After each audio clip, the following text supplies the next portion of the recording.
when you think about that first million, are we sort of aligned? Do you see it differently? And like how and where should founders be involved in this process?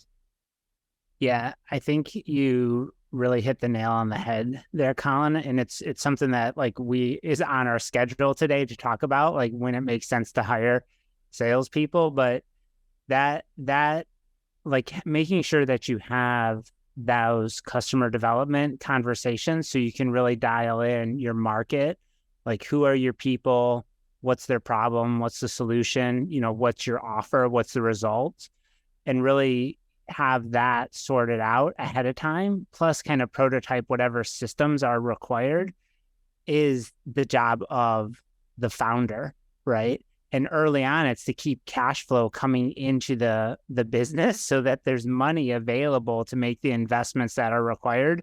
And there's no better person to do that for that first million than a founder. 100%.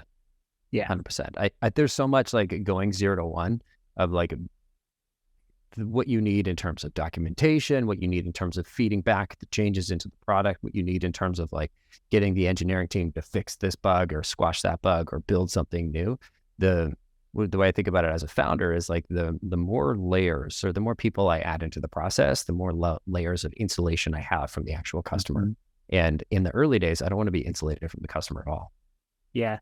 So much of those early selling days are more about market research and crafting an offer and having those conversations than they are, like you said, of actually making sales. Like in those early days, you have to have money coming in. Like if you're bootstrapped, right? You have to have money coming in. If you're venture funded, it may be a little bit of a different approach.